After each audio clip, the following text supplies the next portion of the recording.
அம்மா வீட்டுக்கு வந்து 3 days ஆகிடுச்சு இன்னையோட. மார்னிங் பிரேக்ஃபாஸ்ட்டுக்கு காஞ்சிபுரம் இட்லி சட்னி.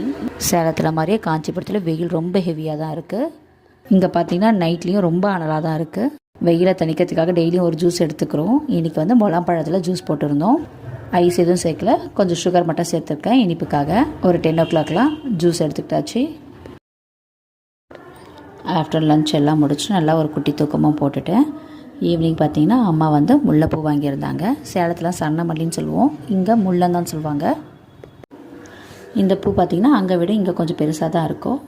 பூ வந்து கொஞ்சம் பூத்துடுச்சு, இருந்தாலும் எல்லாத்தையுமே கட்டி முடிச்சிட்டேன்.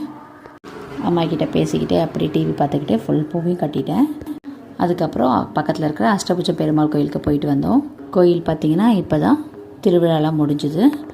இன்னமும் கோயிலில் உற்சவம்லாம் நடந்துட்டு தான் இருக்குது. இங்கே பெருமாள் பெயர் அஷ்டபுஜம் பெருமாள். பெருமாளுக்கு 8 கை இருக்கும். தாயார் பார்த்திங்கன்னா புஷ்பவல்லி தாயார். கோயிலில் நாங்கள் போயிருந்த அன்றைக்கும் அழகழகாக மாக்கோலம் போட்டிருந்தாங்க. கோயில் வந்து ரொம்ப பழமையான கோயில் தான். அன்றைக்கும் பார்த்திங்கன்னா சாமிக்கு நல்லா அலங்காரம் பண்ணி மாட வீதியெலாம் ஊர்வலம் கூட்டிகிட்டு போயிட்டு வந்தாங்க. மூலவர்லாம் வீடியோ எடுக்க முடியல, ஸோ உற்சவரை மட்டும் தான் வீடியோ எடுத்தேன்.